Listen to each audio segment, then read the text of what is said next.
When my manager phoned me up some months ago to ask if I would give a presentation at the Youth and Student Conference on the subject of men, I couldn't decide initially whether it was a sick joke on his part or a punishment for my intemperate rants on the status of women. However, once I'd picked myself up off the floor, I realised that actually getting a pro-life feminist to talk about men isn't quite as insane as it may first appear. Because in fact, whenever I give a presentation on women and abortion, I will almost always get a question during the discussion afterwards from a man asking quite reasonably where he fits into all of this and how he can best talk about abortion and these apparently female issues. It's a fair question, and one that's not easily answered in a brief response to a question during a discussion. So I'm quite grateful on reflection for having this time just to really try and explore the role of men and to give it due attention. As an adherent of the new feminism, or what's sometimes called fourth wave feminism, I feel very strongly that men and women are born different but equal, and that there will never be full equality for women if men and women do not work together for the common good. Helen Alvare, in an article on the New Feminism, wrote, "New feminism must also remember that men are profoundly affected by the paths of women's lives. It never adopts an in-your-face attitude, but remembers that true freedom for women respects the dignity of males as well. Think of the progress that could be made in respect for women if men were seen always as partners, not adversaries." I don't even believe that feminism is an exclusively female subject. I certainly do not believe that any largely female issue can only be talked about by women. One of the greatest travesties to come out of radical feminism has been the tendency to pit men and women against one another, to assume that men are the natural enemies of women. In an opinion piece published in Time magazine in 2013, Camille Paglia wrote, "A peevish, grudging rancour against men has been one of the most unpalatable and unjust features of second and third wave feminism. Men's faults, failings and foibles have been seized upon and magnified into gruesome bills of indictment. Ideologue professors at our leading universities indoctrinate impressionable undergraduates with carelessly fact-free theories, alleging that gender is an arbitrary, oppressive fiction with no basis in biology. Is it any wonder that so many high-achieving young women, despite all the happy talk about their academic success, find themselves in the early stages of their careers in chronic uncertainty or anxiety about their prospects for an emotionally fulfilled private life? When an educated culture routinely denigrates masculinity and manhood, then women will be perpetually stuck with boys who have no incentive to mature or to honour their commitments. And without strong men as models to either embrace or for dissident lesbians to resist, women will never attain a centred and profound sense of themselves as women. It's always the proper mission of feminism to attack and reconstruct the ossified social practices that led to the wide-ranging discrimination against women. But surely it was and is possible for a progressive reform movement to achieve that without stereotyping, belittling, or demonising men." End of quote. I have to admit I'm not Camille Paglia's greatest fan, and I think she ignores some fairly obvious issues here. For example, that being emotionally unfulfilled is very tragic, but so too is being intellectually frustrated. And critics of feminism seldom acknowledge this. However, I do think she makes a very serious point when it comes to the demonising of men. That's as much an injustice as misogyny. And it's contributing to a crisis of masculinity that I believe has considerable ramifications for the whole debate on sexuality, not just abortion. Those of you who've heard me speak about feminism before know I talk about damaging stereotypes of women in the media. So I'll say I believe that the belittling of men in the media is equally damaging to both men and women. Stereotypes of men in the media and there are plenty of them, tend to be either unattractive and unrealistic, the action hero, the macho man, hard, aggressive, violent, always winning, the adoration of women, or the big shot, economically successful, suave, controlling, or completely ridiculous. The blundering father figure, the emasculated little guy, who can't cope with basic household activities and needs mum to come in and restore order. It's particularly nauseating. I think of characters like Rory Pond in Doctor Who, particular unfavourite of mine, or the father in Cheaper by the Dozen. You know, he's got 12 children, he hasn't worked out how to switch the washing machine on. Come on. Okay, maybe there are men like that, I just don't see them very often. Indeed, just as women complain about negative stereotyping in the media, a recent survey of men and the media found that the majority of men questioned felt that male characters on television do not represent men accurately or typify any of the qualities the majority of modern men aspire to, such as good-heartedness, emotional strength, a work ethic, self-sacrifice, and being a good father. Fathers who were interviewed in this survey all put being a good father as the thing that they most aspired to. In the end, every man and woman is part of a community. We should empathise with one another simply by virtue of our common humanity. What demeans men demeans everyone. What hurts women hurts everyone. When pro-abortion activists shriek, "Women's rights are human rights," I wholeheartedly agree with them. I just have slightly more constructive ways of expressing this truth than screaming obscenities in the faces of peaceful protesters. And let's not even go into what the recent female protesters have been up to. But there is a tendency to assume that women naturally understand one another and sympathise with one another. Men just don't really get it. You know, men are people too, and are perfectly capable of compassion and understanding. Some people are more compassionate than others, frankly. Some find it easier to empathise with others. But that's true whether the person concerned is male or female.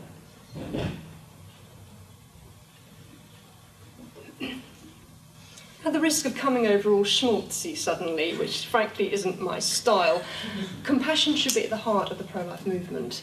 It should perhaps be the starting point in terms of discussing the male contribution to the abortion debate. Please do not assume that telling the truth and showing compassion for women are mutually exclusive. The truth must always be spoken, but if it's spoken with compassion, it will be heard. And in the end, there's no point in screaming the truth from the rooftops if no one is going to hear. And if you cannot empathise with women, I would humbly suggest you don't bother opening your mouth. It's important to emphasise this because, sentimental though it sounds, I tend to find that when I'm giving talks on pregnancy and abortion, particularly if it involves the hard cases, the men of the audience have a tendency to switch off. There's almost a sense of, I'd never do anything terrible to a woman, this is not my business. Let me tell you, it is your business. The hard cases are perhaps even more your business than any other pregnancy situation. As I've already said, anything that hurts women hurts everyone. If a woman you care about is the victim of rape, it will really hurt you, whoever it is. Your girlfriend, your wife, your daughter, your sister, your friend, your colleague. You will suffer for all sorts of reasons. You may wish you could have prevented it from happening, even if there was nothing you could have done. You may feel bad that you didn't see her safely home. You may want to beat the living daylights out of the man who did it. Or you may simply feel the pain of watching someone you care about suffering. The mental health charity Mind states in its information on trauma, a traumatic event will have a major impact, not just on those who lived through it, but on their family, friends, and colleagues. So this is your issue, and your ability to stand in solidarity with a woman struggling with a crisis pregnancy in those most painful of circumstances or otherwise. Because let's face it, most pregnancies do not occur in those extreme situations. The choices you make in terms of how you respond to that woman may make all the difference. It may indeed make the difference between life and death. As many of us know from our day-to-day experiences, much of the work to build a culture of life is conducted on a one-to-one basis, winning over a soul at a time, reaching out when no one else is bothering. The good news is it's not that difficult to say the right thing, though it doesn't always seem that way when one is on the receiving end of well-intentioned comments. Let's give a wide berth to, it could have been worse. It usually can't have been worse. It was probably for the best. Just forget it ever happened. Oh, that's nothing. I've been through so much worse than that. Let's talk about me. Let's talk about me. Or, worst of all, get over it. Never, ever tell someone to get over it. It's really not that hard to get it right. People tend to panic when they know a person has gone through some horrendous experience. But if your focus is entirely upon that person, if you really care about them in an unqualified way, and you resist the temptation to blurt out the first thing that comes into your head, you'll be fine. And it may be that you are the person who supports them on the first unsteady steps to recovery. You may not even realise it at the time, but you might just be the first person to make them feel that there will be a better day. And in the case of a pregnancy situation where the woman is scared and upset and angry and can't see a way out, you may be the person who stands between them and the abortion facility and says what no one else is saying. There is an alternative. It doesn't have to end this way. And I'm here for you. I've come across so many cases over the years of women who have said, if just one person had suggested an alternative, I would have made a very different decision. Be that one person. It's important to remember, I referred to this a little bit in the panel discussion yesterday, that abortion represents a male answer to a female situation. We do everything we can to women's bodies to render them like men, incapable of pregnancy. But if that slip-up occurs, there's a remedy for that tendency to become pregnant. It's even more the case when it comes to the hard cases. Ironically, that's why I'm drawing a little bit more attention to the hard cases than I normally would. Because the received wisdom is that pregnancy through rape should and does always inevitably end in abortion. It's very rarely questioned, nor is the inherently misogynistic mindset that underlines it. Mackhorn and Dolan wrote a paper, Sexual Assault and Pregnancy, in which they stated that unintentionally saying that a woman should have an abortion after rape reinforces the rapist's mastery of the woman. They state, the woman is treated as merchandise to which a man can claim ownership. Any offspring from that relationship become the property of the owner, the father. Similar to the serf-landlord relationship in which the master is entitled to the fruits of labour, this notion promotes the idea of woman as subservient. Perhaps unwittingly, proponents of abortion in case of rape reinforce the property status of both the woman and the child. I think these suppositions are usually entirely subconscious, but prejudices and misconceptions tend to persist at a subconscious level if they're not investigated and challenged. So men need to be supportive on an emotional level. Men also need to be informed and to beware of propaganda. When I talk about feminist issues surrounding life, I always draw attention to the deliberate misinformation and delusional language that's used by abortion proponents and providers to sell abortion to women. But misleading material is also used to target men, particularly to encourage men to accept the legitimacy of abortion. The Men and Abortion website is one such outlet for abortion propaganda aimed specifically at men. To avoid confusion, this is menandabortion.com, not menandabortion.info, which is a pro-life counselling website, slightly confusing. So menandabortion.com makes some pretty pernicious claims, including claiming The 1973 Supreme Court decision in Roe v. Wade made it possible for women to get safe legal abortions from well-trained practitioners, like Kermit Gosnell probably, and this led to dramatic decreases in pregnancy-related injury and death. Dramatic decreases in pregnancy-related injury and death. This is what is clinically known as cobblers. There is no such dramatic decrease in maternal death following 1973. There just was no decrease. It's what every abortion promoter wants to see. It's what they want to believe happens when abortion is legalised, because a major justification for legal abortion is women's safety. But if you look at the facts, and really sorry to ruin the pro-abortion rhetoric with facts, it just didn't happen that way. I did have some graphs, but I couldn't get my PowerPoint slides up. Maternal death began to decline very, very dramatically in the 20th century in the 1930s. This was the case in the States, it was the case in Britain, it was the case right around the Western world. If you see any graph, there's a great big decrease like this, it's very, very noticeable. From the 1930s, decades before abortion was legalised in any of these countries. And it happened because of the introduction of antibiotics. The single biggest killer of women in childbirth and postpartum until that point was sepsis. So the introduction of antibiotics and also wider availability of modern obstetric care is what made maternal health improve. It had absolutely nothing to do with the legalisation of abortion, and it's very clear if you just look at the facts. But these falsehoods are not being used to sell women abortion, they're being used to sell abortion to boyfriends and to husbands. So don't allow yourselves to be deceived by sites aimed at men that claim to be objective.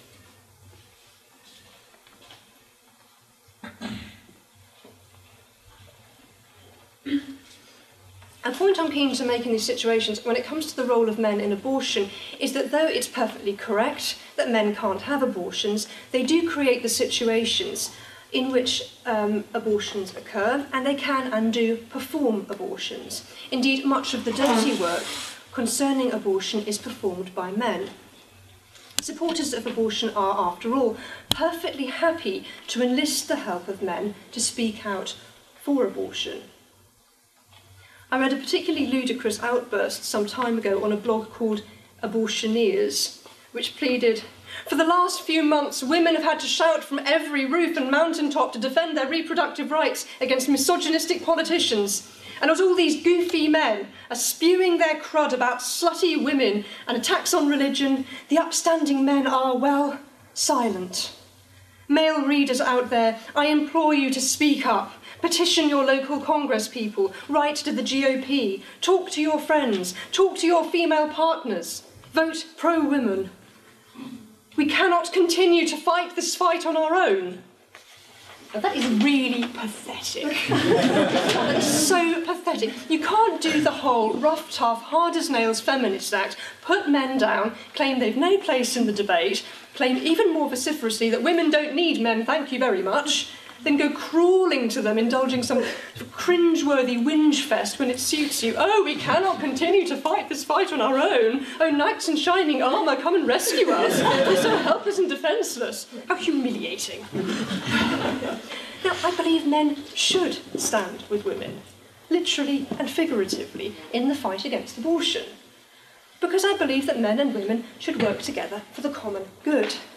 Not because I believe we women are so hapless that we need a regiment of alpha males to come running to our rescue.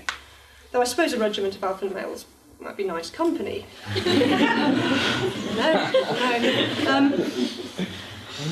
Or the jargon you hear spouted by the pro-abortion industry. Perhaps the most dishonest is that favourite line shouted at pro-lifers, "Get out of my uterus."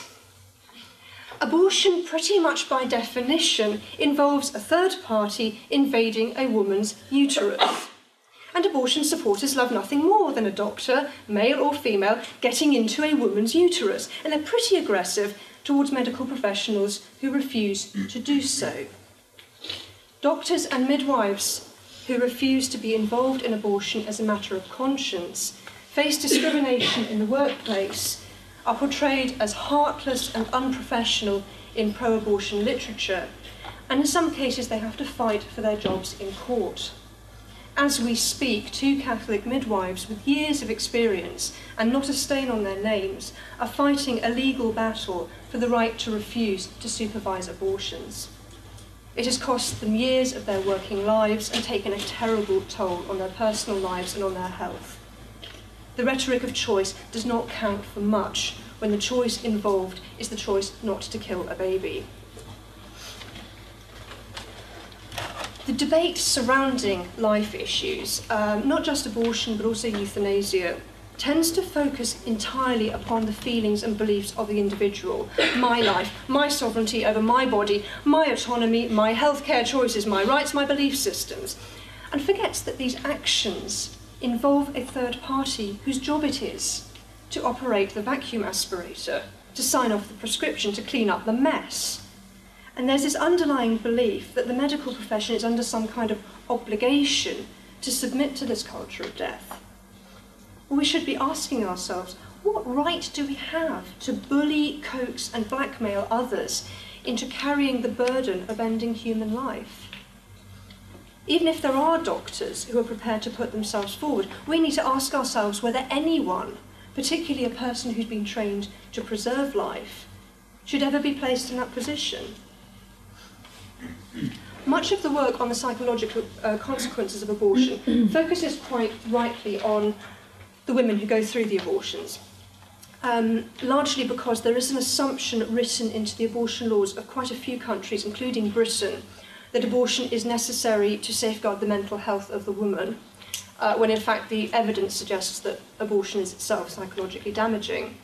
But quite a lot less has been written about the psychological effect upon fathers, and even less on the impact upon the abortionists themselves and those who are involved in the abortion process further down the line. Groups such as pathologists, for example, who are not directly involved with the procedure, but who contribute to the smooth running of the facility. I'm very grateful to Anthony Ozimich for his MA thesis, which looked very much at this field. In the end, killing a human being is never an easy act to commit, even if you can convince yourself that it's justified, such as in the case of self-defence. It really bugs me when I hear people casually spouting during ethics debates, "If any man tried to hurt me, I'd shoot him in the head." Would you? Can you honestly look me in the eye and say you could kill a man at close range? Because do you know something? It's estimated that only 2% of the human race are capable of killing another human being, under any circumstances, for good reason. It involves crossing a boundary human beings are hardwired never to cross. According to Captain Robert Cardona, a psychiatrist specialising in combat stress, killing unleashes emotions few people are prepared to deal with. Even soldiers who are trained to kill and enter a profession they know is likely to involve having to kill struggle to deal with the consequences. Post-traumatic stress disorder is a major effect of serving in a theatre of war. Likewise, state executioners struggle to deal with the harsh reality of ending the lives of condemned prisoners. So it's little surprise that doctors, who are most definitely not trained to end life, struggle with the emotional and psychological effects of performing abortions, and studies going back 40 years have drawn attention to this phenomenon. According to one early study of abortionists, obsessional thinking about abortion, depression, fatigue, anger, lowered self-esteem, and identity conflicts were prominent. The symptom complex was considered a transient reactive disorder similar to combat fatigue. Unlike activists who can hide behind their own eloquent rhetoric and speak of tissue and cells, of termination, interruption procedures, autonomy, choice, reproductive rights, those who perform the abortions are faced with the ugly, undisguised nature of abortion every single day of their working lives. As Dr. Anthony Levatino, an American former abortionist, said, I want the general public to know, doctors do know that this is a person, this is a baby. This is not some kind of blob of tissue. Another area of abortion that's seldom commented upon is the impact upon those who have to dispose of the dead bodies after the abortion is completed. A pathologist's online message board on the subject of abortion and its aftermath made for some of the most disturbing reading I've ever had to cope with, all the more so because of the stark manner in which the incidents were described. One man wrote, "One incident really freaked me. It was a boy fetus, at least 3+ pounds, around 24+ weeks. It sat decomposing because the rest of the staff was afraid of it. I'm not joking. Then the chief of staff told me to deal with it because I was the FNG, effing new guy. So I went to work. Pulled out 2 well-formed arms and then the torso, headless. The head was at the bottom of the container. When I pulled it out, he had this expression of such horror. It flipped me way out. My PA saw it and ran, literally left work and went on disability. I'm serious here. It was like a headless, screaming baby.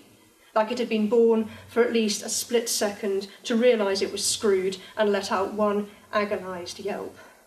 I woke up shortly afterwards in a cold sweat with piss running down my leg. Not pretty.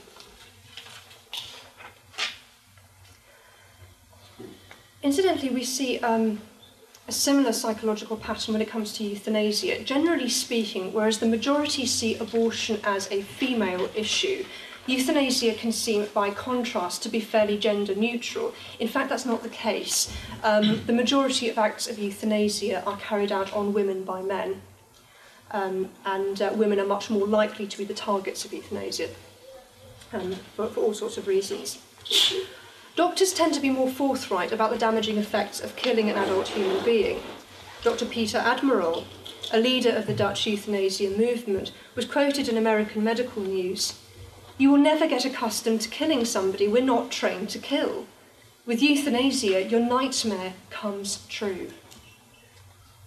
Or as Dr. Leon Cass reported, "The psychological burden of the licence to kill, not to speak of the brutalisation of the physician killers, could very well be an intolerably high price to pay for physician-assisted euthanasia." Studies have noted in particular a need by physicians to avoid being present at the actual death of a patient, creating what one might call a hit-and-run euthanasia. The physician hands over the deadly prescription or hands out a tumbler of barbiturate and then leaves. I can't help reflecting upon whether the aggressive promotion of RU486 abortion drug is an alternative to surgical intervention, to some extent as an attempt at creating a hit-and-run abortion. From the medical point of view at least, the woman is saddled with the burden of initiating the abortion process and has to deal with the bloody aftermath, usually on her own.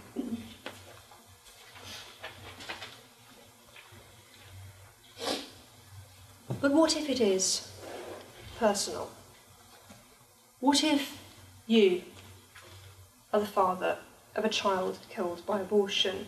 What is the impact on the forgotten father?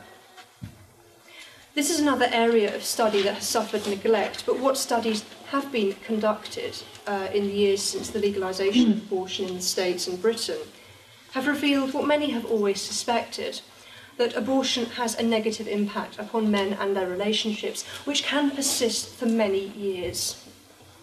The most comprehensive study carried out on men whose wives or girlfriends had abortions focused only on men who accompanied their partners to the facility. So it did not include indifferent men, it did not include men who opposed the abortion outright.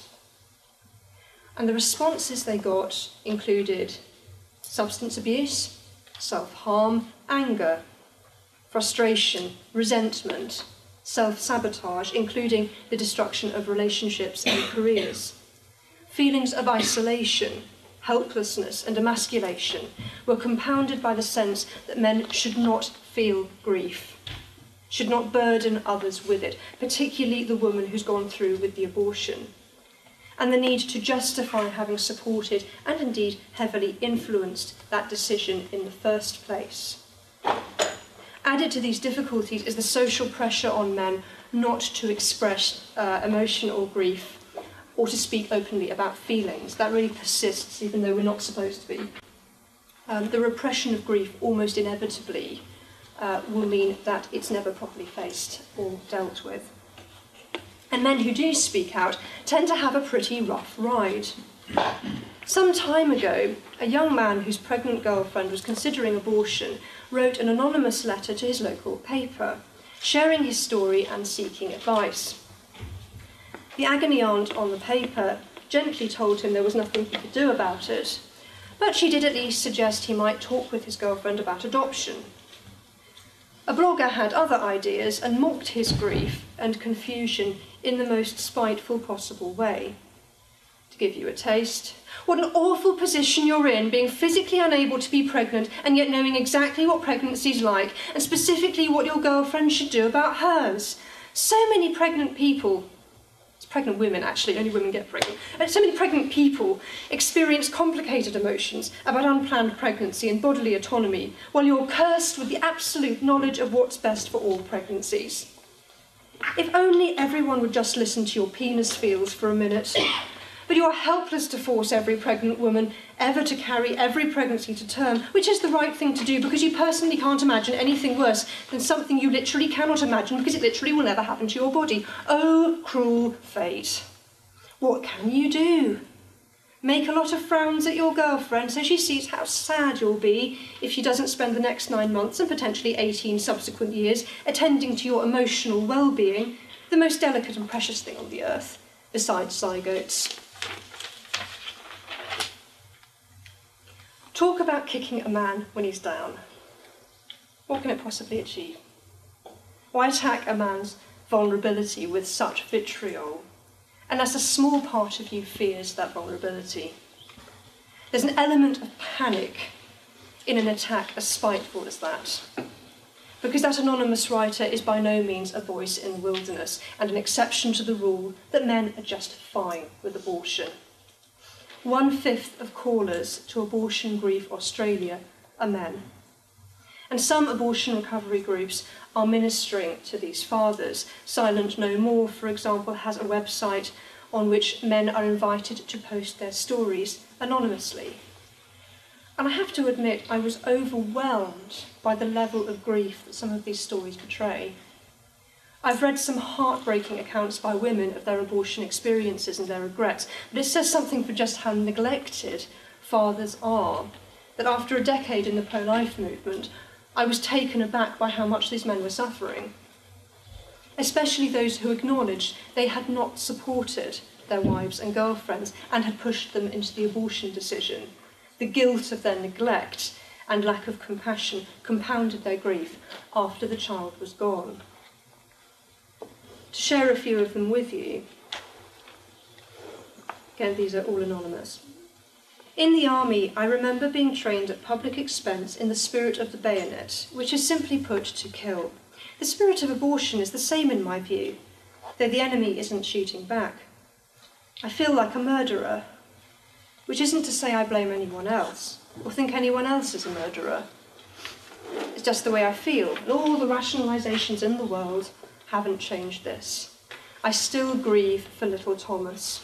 It's an ocean of grief. When I go up the river on vacation this summer, he won't be going boating with me. On the lovely old wooden runabout I can't really afford to put in the water, but can't bring myself to discard either. He won't be lying on the grass by the tent, looking at the starry sky and saying, "What's that one called, Dad?" Because there was no room on earth for little Thomas. He's dead. Or the letter written by a post-abortive father to his son, John Peter. On Saturday, as I confessed, I was crying. I felt a sense of remorse and guilt so deeply I almost wish I could have died.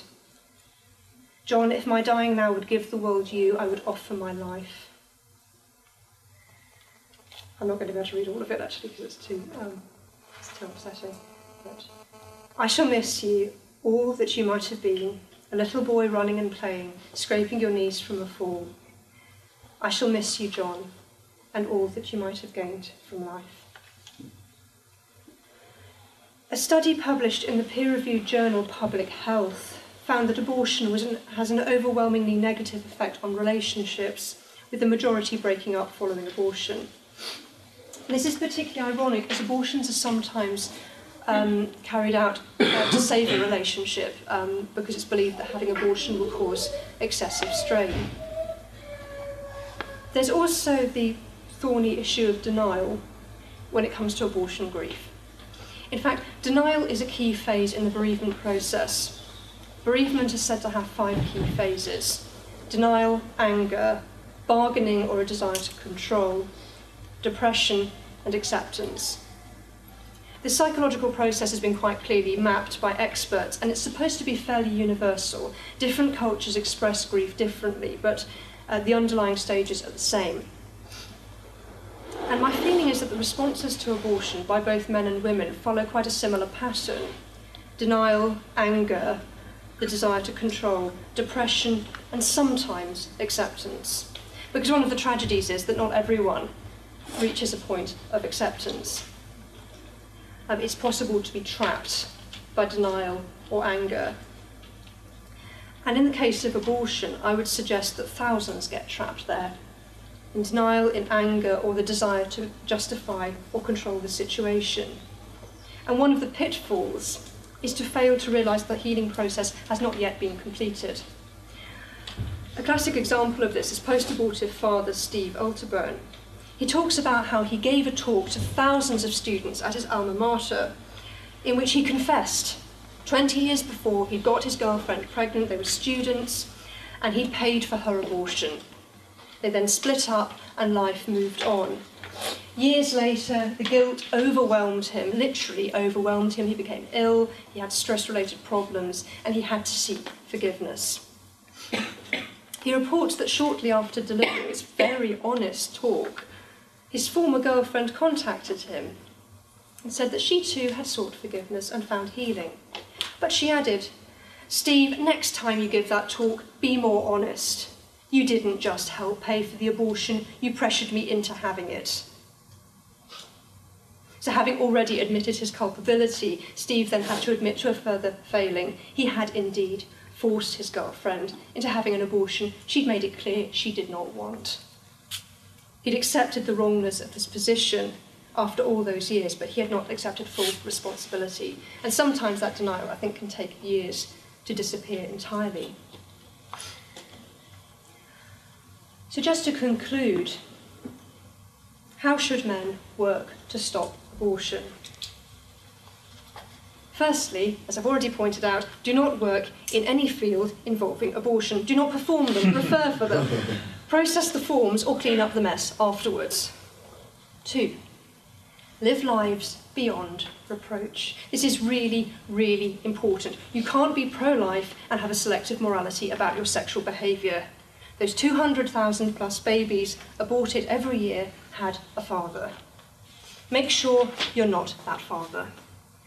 I appreciate the law does not recognise the rights of fathers, and plenty of men may get into relationships in good faith because they genuinely believe if a pregnancy results that they will raise that child together.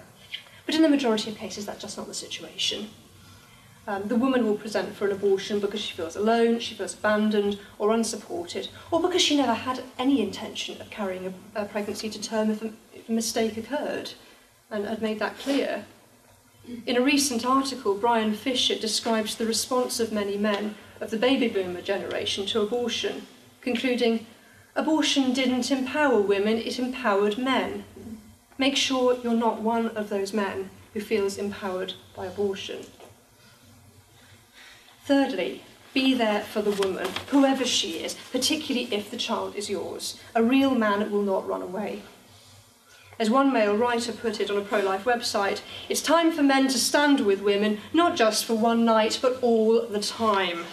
If you're willing to sleep next to them, why not stand next to them? Men need to be more than a partner in conception or a partner in bed. They need to be partners in life, love and relationships. Men need to uphold the true values of life And respect, by supporting a woman, goes beyond a four-post bed. Real men do not abandon their girlfriends. A real man does not dismember his own child. And by standing by a woman, I really mean standing by her. The most important words I've ever heard during a maternity crisis were from my husband as I was being rushed into an operating theatre, where he appeared at my side as white as a sheet and said, "I'm here." There wasn't much he could do. In fact, it was probably as much of his life was worth not to pass out as they performed the emergency caesarean. But he was there. That was the important thing. He was there. There are no lonelier or more desolate places than a maternity ward or a sick bed during a difficult pregnancy when there's no one there to hold your hand or to help you to face it. If in all honesty you can't imagine cleaning up the vomit or mopping the woman's brow or offering practical support, go away. Get out of the movement.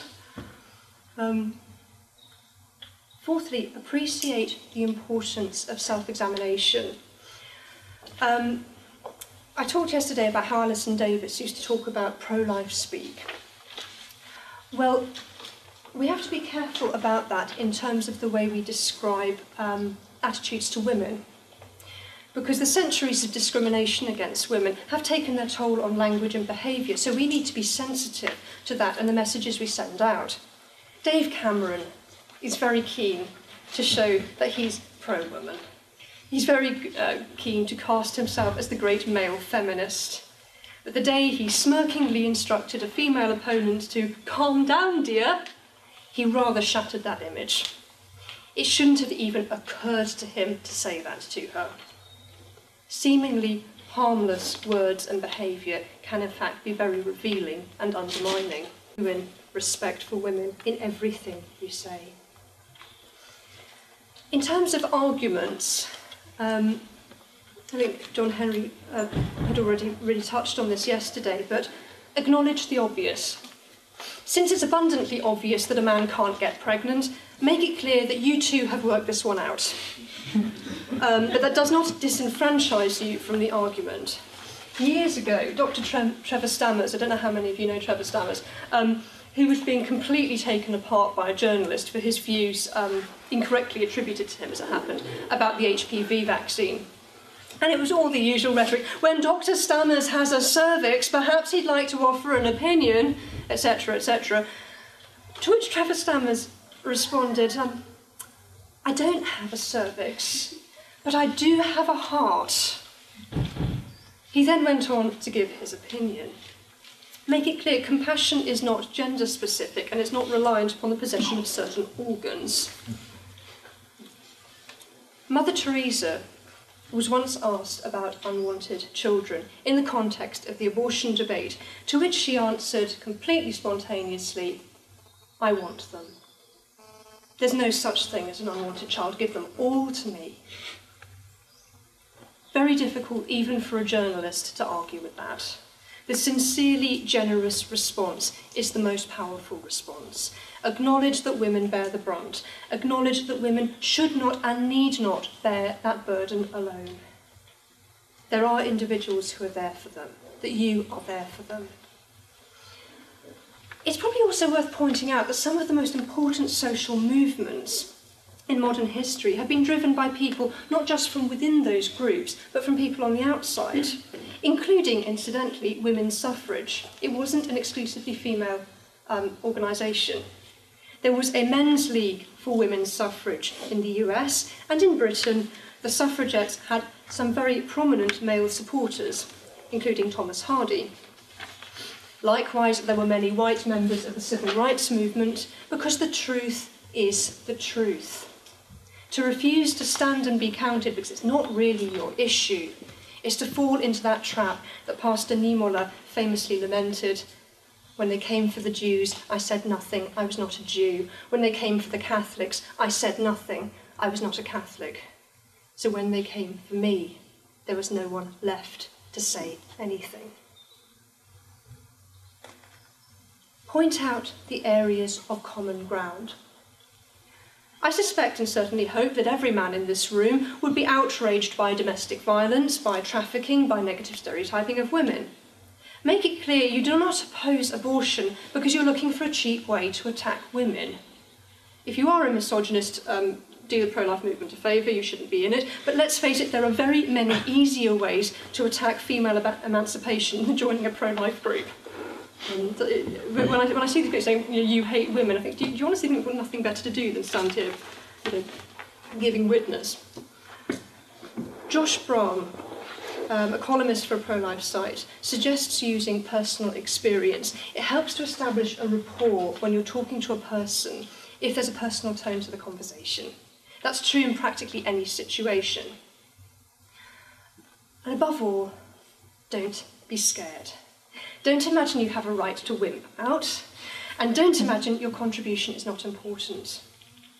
Pro-life film producer Jason Jones, who became pro-life after his girlfriend was forced into an abortion, said, "Compared to a college campus, being pro-life in Hollywood is easy.